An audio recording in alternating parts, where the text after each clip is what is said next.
மதுரையில் அதிமுக சார்பில் வரும் 24ஆம் தேதி மாபெரும் உண்ணாவிரத போராட்டம். கள்ளர் சீரமைப்பு பள்ளிகள் மற்றும் விடுதிகளை முடக்க முயற்சிக்கும் விடியாதிமுக அரசை கண்டித்து போராட்டம் நடைபெறும் என அதிமுக பொதுச் செயலாளர் அறிவிப்பு.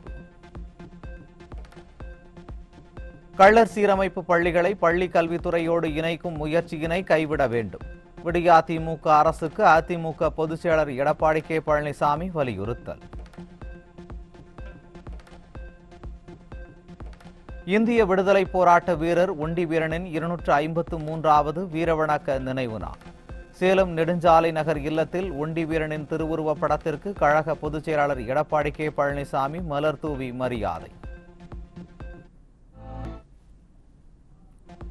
2024-25ஆம் ஆண்டு அரசு பள்ளி மாணவர்களுக்கான MBBS மற்றும் BDS 7.5% உள் இடஒதுக்கீடு தரவரிசை பட்டியலில் ஊத்தங்கரை மாணவி ரூபிகா முதலிடம். அதிமுக பொதுச் செயலாளர் எடப்பாடி கே பழனிசாமி கொண்டு வந்த 7.5% இடஒதுக்கீடுதான் இன்று MBBS மருத்துவ படிப்பில் தேர்வாக காரணம் என பெருமிதம். ரிசர்வேஷனில் மாநிலத்தில் முதல் மதிப்பெண் எடுத்திருக்கேன். எனக்கு ரொம்ப சந்தோஷமாக இருக்குது. இந்த மாதிரி 7.5 ஸ்கீமில் தான் என்ன மாதிரி ஒரு ஏழை குடும்பத்தில் முழுக்க கவர்மெண்ட் ஸ்கூல்லேயே படித்து இந்த மாதிரி ஒரு சாதனை பண்ண முடியும்னா அது வந்து 7.5 ரிசர்வேஷன் இருந்ததுனால தான். ஸோ இந்த ஸ்கீமை கவர்மெண்ட் கொண்டு வந்ததுக்கு கவர்மெண்ட்க்கு ரொம்ப தேங்க்ஸ்.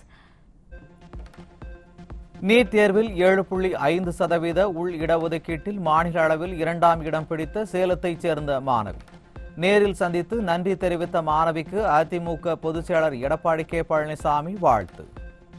நான் 7.5ல வந்து ஸ்டேட்ல வந்து செகண்ட் பிளேஸ் வந்து எடுத்திருக்கேன். அதனால வந்து 7.5 கொண்டு வந்ததுக்காக முன்னாள் முதலமைச்சர் எடப்பாடி ஐயாவை பார்த்து தேங்க்யூ சொல்றதுக்காக வந்தேன். 668 மார்க் எடுத்திருக்கேன். கவர்மெண்ட் ஸ்கூல்ல படிச்சதுனால 7.5ல சீட் கிடைச்சது. 7.5ல கொண்டு வந்ததுக்கு வந்து தேங்க்யூ சொன்னேன். விடியா அரசு வழங்கும் 1000 ரூபாய் உரிமை தொகை மக்கள் பணம்தான். கோவை மாவட்டம் ஏலூர் பிரிவில் நடைபெற்ற கிணத்துக்கடவு சட்டமன்ற தொகுதி நிர்வாகிகள் கூட்டத்தில் முன்னாள் அமைச்சர் SP வேலுமணி பேச்சு.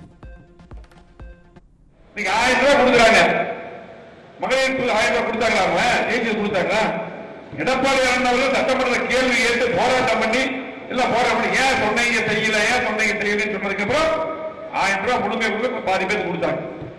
அந்த 1000 ரூபாய் எங்க கொடுத்தாங்க? யார் வீட்டுல கொடுத்தாங்க? அரசாங்க பணம், உங்க பணம். கொரோனா காலத்தில் ஆல் பாஸ் மடிக்கணினி கொடுத்தவர் அதிமுக பொதுச் செயலாளர் எடப்பாடி கே பழனிசாமி. அதிமுக ஆட்சியில் கோவை மாவட்டத்துக்கு ஏராளமான நலத்திட்ட உதவிகள் வழங்கப்பட்டதாக அதிமுக தலைமை நிலைய செயலாளர் SP வேலுமணி பேச்சு. 7.5 இடஒதுக்கீடு யார் கொண்டு வந்தா? எடப்பாடி கொண்டு வந்தார். நீட் ஏமாத்திட்டு இருந்தாங்க. 7.5 இடஒதுக்கீடு. கொரோனா நேரத்தில் ஆல் பாஸ் போட்டது யார்? எடப்பாடியார் போட்டார். மடிக்கணினி யார் கொடுத்தா?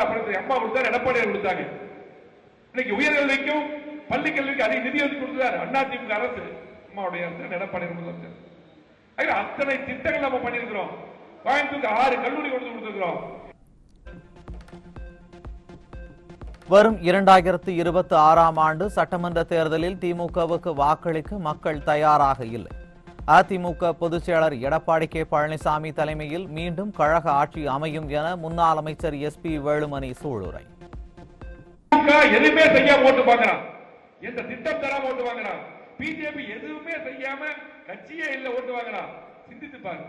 ஆகவே கண்டிப்பாக வருகிற சட்டமன்ற தேர்தலில் நீ சரி பண்ணியிருக்கும் நம்பிக்கை எங்களுக்கு இருக்கிறது. கண்டிப்பா 2026ல நம்முடைய அறிவியல் எடப்பாடியார் அவர்கள் அம்மாவுடைய ஆட்சி, எம்ஜிஆருடைய ஆட்சி எடப்பாடியார் தலைமையில் அமையும். சென்னையை அடுத்த பூவிருந்தவள்ளியில் மெட்ரோ பணியின் போது பாலத்தில் இருந்து கீழே விழுந்த தொழிலாளி உயிரிழப்பு. 40 அடி உயர பாலத்தில் இருந்து பஞ்சாப் மாநிலத்தைச் சேர்ந்த தொழிலாளி உயிரிழந்த பரிதாபம். திருநெல்வேலி மாவட்டம் பாளையங்கோட்டையில் ஒண்டிவீரன் மணிமண்டபத்தில் அதிமுக சார்பில் மரியாதை. ஒண்டிவீரன் திருவுருவ சிலைக்கு முன்னாள் அமைச்சர் ராஜலட்சுமி மற்றும் நெல்லை மாநகர் மாவட்ட அதிமுக செயலாளர் கணேசராஜா உள்ளிட்ட நிர்வாகிகள் மாலை அணிவித்து மரியாதை.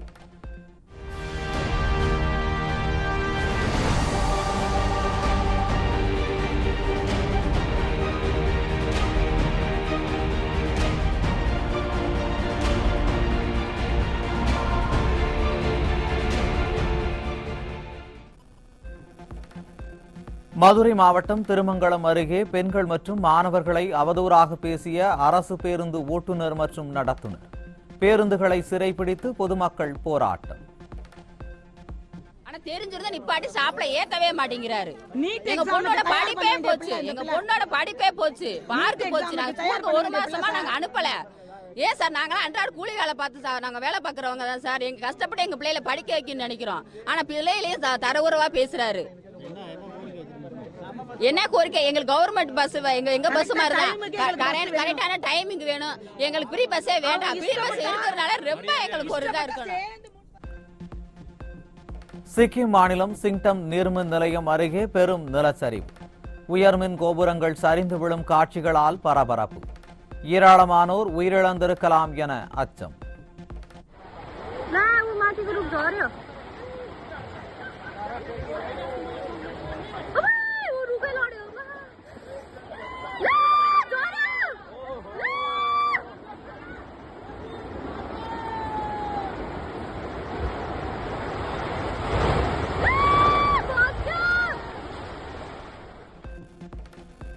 திண்டுக்கல் மாவட்டம் வேடசந்தூர் அருகே பழுதாகி நின்ற அரசு பேருந்து.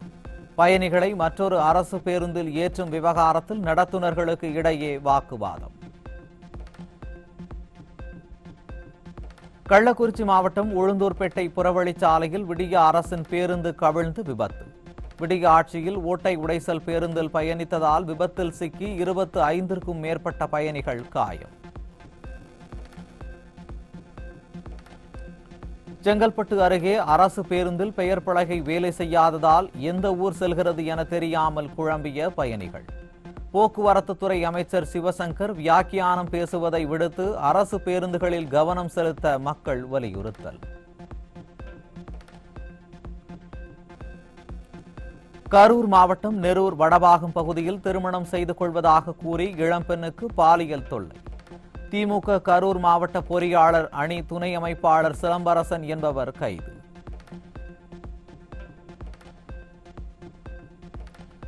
திருச்சியில் 5ஆம் வகுப்பு பள்ளி மாணவியை கடத்திச் சென்று பாலியல் வன்கொடுமை. போதை இளைஞர் போக்சோ சட்டத்தின் கீழ் கைது.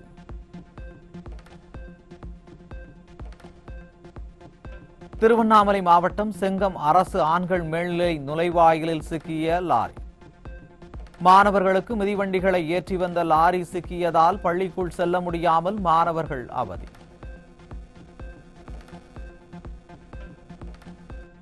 கொல்கத்தாவில் பயிற்சி மருத்துவர் கொல்லப்பட்ட வழக்கில் மேற்கு வங்க அரசுக்கு கடும் கண்டனம் தெரிவித்த உச்சநீதிமன்றம்.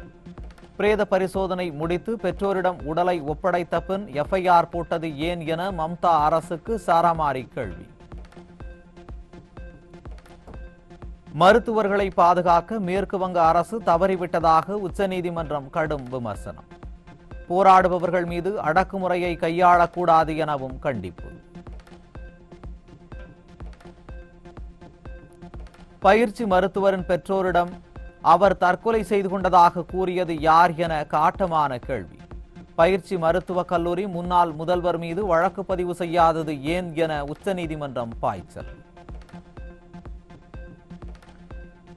கொல்கத்தா அரசு மருத்துவக் கல்லூரியில் பயிற்சி மருத்துவர் கொல்லப்பட்ட பின் கல்லூரி முதல்வர் பதவி விலகியது பற்றி கேள்வி எழுப்பிய உச்சநீதிமன்றம். ராஜினாமா செய்த 2 நாட்களில் வேறு கல்லூரியில் முதல்வராக எப்படி நியமிக்கப்பட்டார் என மம்தா அரசுக்கு நீதிபதிகள் கேள்வி. போராட்டத்தை கைவிட்டு மருத்துவர்கள் பணிக்கு திரும்ப உச்சநீதிமன்றம் வேண்டுகோள். மருத்துவர்களின் பிரச்சனையில் உச்சநீதிமன்றம் ஆழ்ந்த கவலைகளை கொண்டுள்ளதாகவும் உரிய நடவடிக்கை எடுக்கப்படும் எனவும் உத்தரவாதம். மத்திய அரசின் உயர் பணியிடங்களில் புறவாசல் தேர்வு முழுமையாக ரத்து. அண்மையில் யுபிஎஸ்சி வெளியிட்ட லேட்டரல் என்ட்ரி வேலைவாய்ப்பு அறிவிப்புக்கு பலத்த எதிர்ப்பு எழுந்ததால் பணிந்தது மிஸ்டர் 56 இன்ச் அரசு.